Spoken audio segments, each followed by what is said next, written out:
அவதார புருஷரா அரிதார புருஷரா என்கிற தலைப்பில் என் கருத்துக்களை உங்கள் முன்னால் பதிவிடுகிறேன், பட்டியலிடுகிறேன்.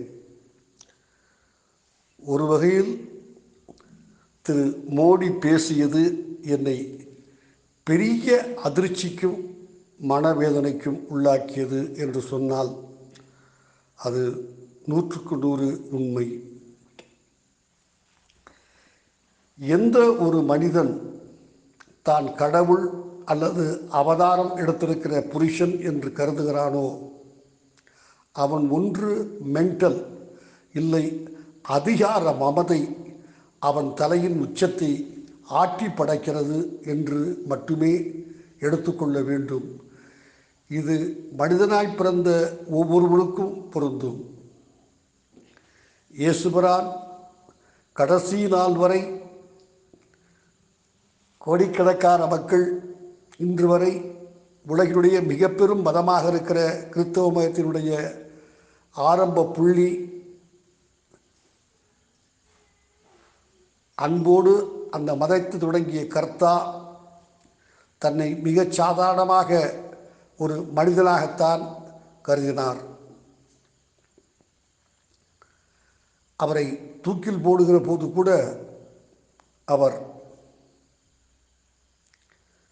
ஏலோ ஏலோ லாமா சபக்தானி, இது இப்ரானி பாஷை, என் கடவுளே என் கடவுளே என்னை ஏன் கைவிட்டீர் என்று கதறி அழுதார். அவர் தன்னை ஒரு மானுடனாக நினைத்து கொண்ட காரணத்தால் தான், தன்னை அவதார புருஷனாக கடவுளின் மறு அவதாரமாக கருதாத காரணத்தால் தான் என் கடவுளே என் கடவுளே என்னை ஏன் கைவிட்டீர் என்று அழுதார். ராமபிரான் விஷ்ணுவின் அவதாரம், அவதார புருஷன் என்பது அசைக்க முடியாத இந்துக்களின் நம்பிக்கை, ஏன் மோடியின் நம்பிக்கையும் கூட. அவர் சீதையை தீக்குளிக்க சொல்லி பிறகு சீதையை அக்னி தேவன் தூக்கி வந்த பிறகு கேட்கிறார் அவரை, ராமா என்ன இது, நீ விஷ்ணு பெருமாள் அல்லவா, சீத்தை சாட்சாத் மகாலட்சுமி அல்லவா, நீ இப்படி செய்யலாமா என்று கேட்கிற போது ராமர் பதில் சொல்லுகிறார், ராமாயணத்தில் இருக்கிறது, நான் தசரதனுடைய மகனாகத்தான் என்னை கருதி கொண்டிருக்கிறேன்.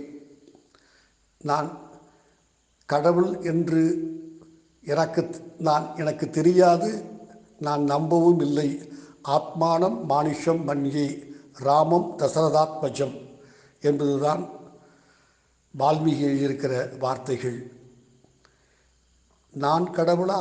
நான் மனிதனாகத்தானே என்னை கருதி கொண்டிருக்கிறேன். ஆத்மானம் மானுஷம் மன்யே ராமம் தசரதாத்மஜம். இந்த ராமன் தசரதன் என்பவருடைய மகனாகத்தானே கருதி கொண்டிருக்கிறேன், நடந்து கொண்டிருக்கிறேன். நான் எப்படி அவதார புருஷனாகவும் விஷ்ணுவாகவும் இருக்க இயலும் என்று கேட்கிறார். சல்பெருமான் அல்லாஹ் இறை தூதர் என்றுதான் அவரை அழைக்கிறார்களே தவிர அவர் கடவுளாக பார்க்கப்பட்டாலும் சகல காரிய சித்தி செய்யக்கூடியவர், அருளக்கூடியவர், எல்லாம் வல்லவர் என்று ஏற்றுக்கொள்ளப்பட்டாலும் கூட இறை தூதர் என்றுதான் சல்பெருமானை இன்று வரை அழைக்கிறார்கள். எனக்கு தெரிந்து எங்கும் சல்பெருமான் தான் கடவுள் என்று சொன்னதில்லை. இதுதான் மிகப்பெரிய மதங்களுடைய அடிப்படை தத்துவம் அல்லது அடிப்படை அதிசயம். ஒரு மனிதன் கட்டிய மனைவியை கைவிட்ட புருஷன், அப்படிப்பட்ட மனிதன் நான் அவதார புருஷன், உடல் சேர்க்கையால் பிறந்தவன் அல்ல. அதுதான் பயாலஜிக்கல் இல்லை என்று சொன்னால் அதுதான் அர்த்தம். ஒரு ஆணும் பெண்ணும் சேர்ந்து நான் பிறந்தவர் அல்ல. இறைவனால் வானுலகத்திலிருந்து பூமிக்கு அனுப்பப்பட்டவன் என்று அவர் சொல்லுகிறார். ஒரு பக்கம் சிரிப்பாக வந்தது எனக்கு, இன்னொரு பக்கம் தாங்க முடியாத வலியும் வேதனையும் ஏற்பட்டது. ஒரு நாட்டின் தலைமை பதவியில் 2 முறை அமர்ந்த மனிதர் 3வது அமருவார் என்று பெரிய அளவில் எல்லோராலும் கணிக்கப்பட்டு ஏற்றுக்கொள்ளப்பட்டிருக்கிற இந்த மனிதர் தன்னை அவதார புருஷன் என்று அவராகவே அறிவித்து கொண்டால் நாடு தாங்குமா? அளவிட முடியாத தலைக்கணம் அல்லவா அந்த வார்த்தைகள். அவர் அரிதார புருஷன் என்றால் ஒவ்வொரு ஊரிலும் ஒவ்வொரு பேச்சு, ஒவ்வொரு வசனங்கள், ஒவ்வொரு ஆடை. அரிதார புருஷன் ஏற்றுக்கொள்ளுகிறேன். அவதார புருஷன் என்பது யாரெல்லாம் எந்தெந்த மதங்களிலெல்லாம் அல்லது எல்லா மதங்களிலும் அவதார புருஷர்களாக கருதப்படுகிறார்களோ அவர்களை மோடி அவமானப்படுத்துகிறார். அவர்,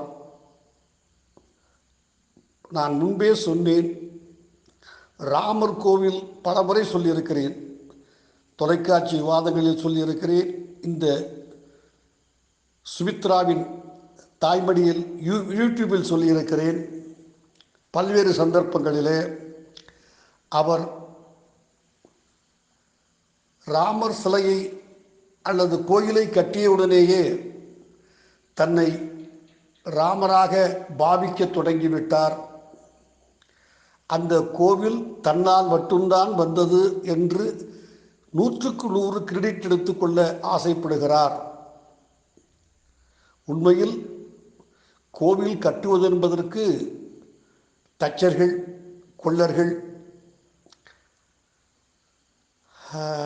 வேலை செய்யக்கூடிய ஆற்றல் படைத்தவர்கள், இரும்பை கையாளுகிறவர்கள், சிமெண்டை கையாளுகிறவர்கள், பணம், இவைதான் வேண்டும்.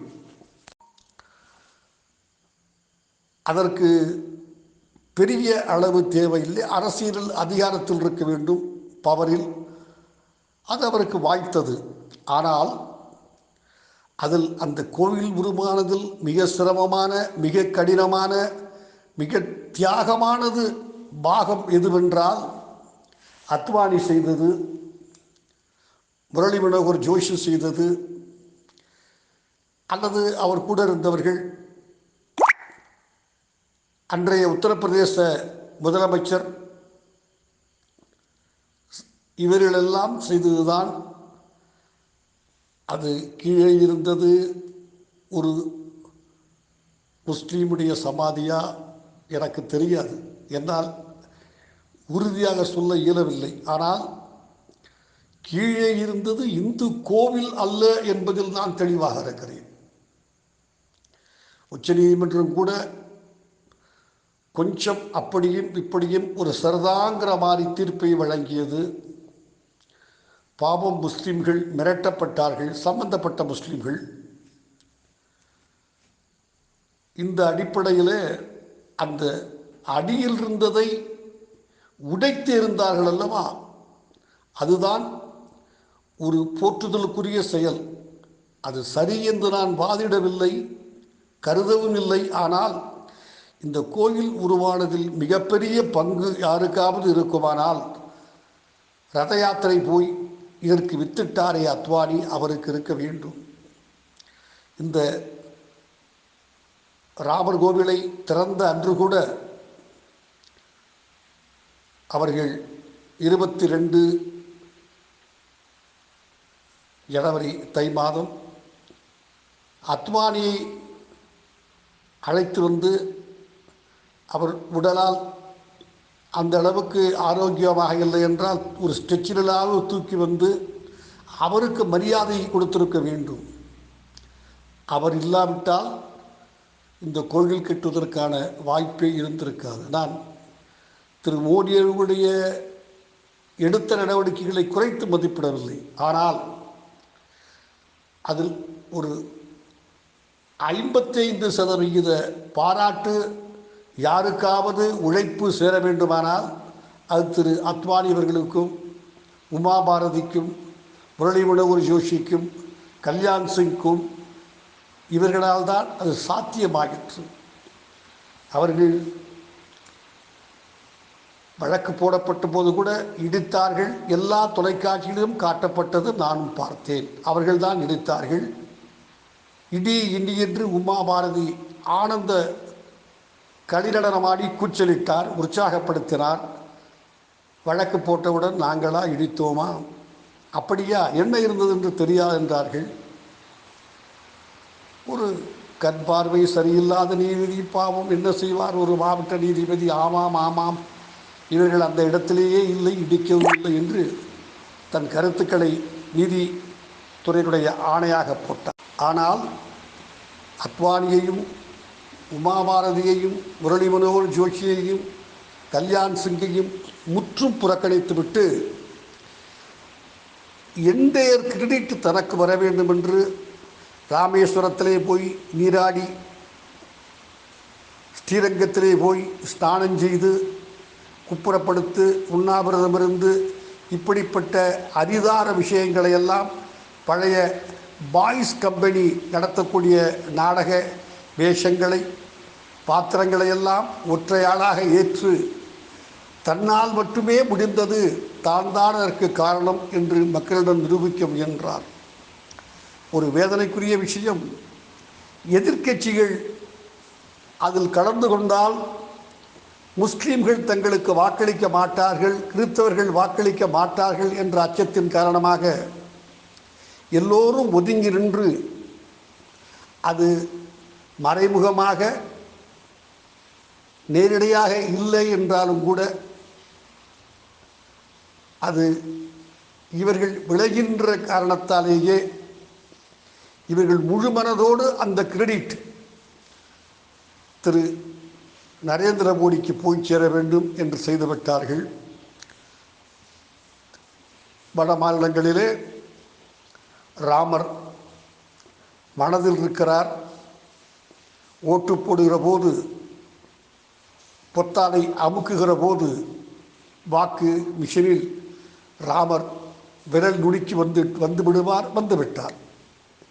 நான் ஏற்றுக்கொள்கிறேன். ஆனால் இப்போது அதையெல்லாம் தாண்டி நான் அவதார புருஷன் என்று சொல்லுகிற அளவுக்கு மோடியின் தலையில் அகங்காரம் ஏறியிருக்குமானால் நான் வருத்தப்படுவதை தவிர வேறொன்றுமில்லை. இவர் 3வது முறை தலைமை அமைச்சர் பதவிக்கு வருவார் என்று நானும் சொல்லுகிறேன், நம்புகிறேன் தொடர்ந்து. காரணம், இவர் திறமையோ இவர் ராமர் கோவில் கட்டியதோ அல்ல, அல்லவே அல்ல. எதிர்க்கட்சிகள் துண்டு துண்டாய் நிற்கின்றன. ஒத்தி வைக்க முடிந்தாலும் இவர்களை அழுத்தமாக ஒட்டக்கூடிய ஒரு அடிசிவ் ஒட்டுப்பொருள் கண்டுபிடிக்கப்படவில்லை.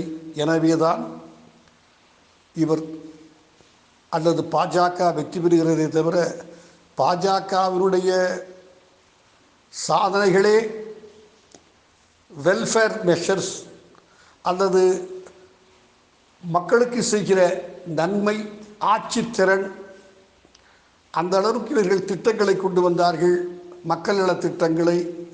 அதனால்தான் 3ஆம் முறை மக்கள் வாக்களிக்கிறார்கள் என்று என்னால் சொல்ல இயலவில்லை. இந்த சூழ்நிலையில் இப்படிப்பட்ட பின்புலத்தில் திரு நரேந்திர மோடி ஒரு பாப்புலர் எக்ஸாம்பிள் சொல்ல வேண்டுமானால், உடல் உறவு இல்லாமல் உண்டாகியது பல பேர் இருக்கிறார்கள். எல்லோருக்கும் எளிதாக தெரிந்த உதாரணம் சொல்ல வேண்டுமானால் ஆஞ்சநேயர், மாருதி, அனுமார். அவருடைய தாயார் அஞ்சரை பேரழகி. அவர் போய்கொண்டிருந்த போது வாயுதேவன் வந்து தழுவிவிட்டான். ஐயோ என்று இந்த பெண் துடிக்கிற போது வாயுதேவன் சொல்லுகிறான், நான் உன்னை தழுவினேன், உன் உடல் மாசுபடவில்லை, அதனால் ஒரு குழந்தை பிறக்கும், உடல் தொடர்பு இல்லாமல் தழுவியதன் காரணமாக மட்டுமே குழந்தை பிறக்கும். அவன் பெரிய வீரனாகவும் சிரஞ்சீவியாகவும் இருப்பான் என்று ஆசீர்வதிக்கிறார். தொடர்ந்து ராமாயண காலத்திலும் மகாபாரத காலத்திலும் அவர் சிரஞ்சீவியாக அனுமார் மாருதி இருந்தார். அந்த அவருக்கு மட்டும்தான் அப்படி உடல் தொடர்பில்லாமல் தழுவியவுடனே குழந்தை பிறந்தது. இன்னும் சில பேருக்கும் சொல்லியிருக்கிறார்கள். அது கர்ணனை சொல்லலாம். அது ஒரு மந்திரத்தை சரியா என்று உச்சரித்து பார்த்த உடனேயே சூளுற்றாள் கர்ணனின் தாய். கர்ணனை பெற்று ஆற்றினீரில் விட்டுவிட்டால் நல்ல கதை அல்லது நடந்தது தெரியாது. அதையெல்லாம் உண்மையா பொய்யா என்று தெரியாவிட்டாலும் அது புராணம் என்று படிக்கிறோம். அதை இப்போது ஞாபகப்படுத்தி திரு நரேந்திர மோடி நான் அவதார புருஷன், உடல் சம்பந்தமில்லாமல் பிறந்தவன் என்று உணர்கிறார் என்றால்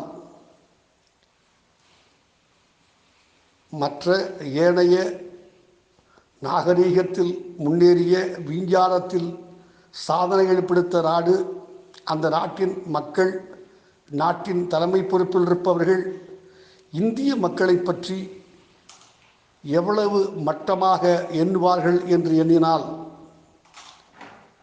நான் வெட்கப்படுகிறேன். இவர் கட்டிய மனைவியை கைவிட்ட புருஷன், அரிதார புருஷன், நல்ல நடிகர், அவதார புருஷன் என்றால் அது இந்திய நாட்டுக்கு அவர் செய்கிற கேவலம், ராமருக்கு அவர் செய்கிற அவமானம் என்று கருதுகிறேன். நன்றி, வணக்கம்.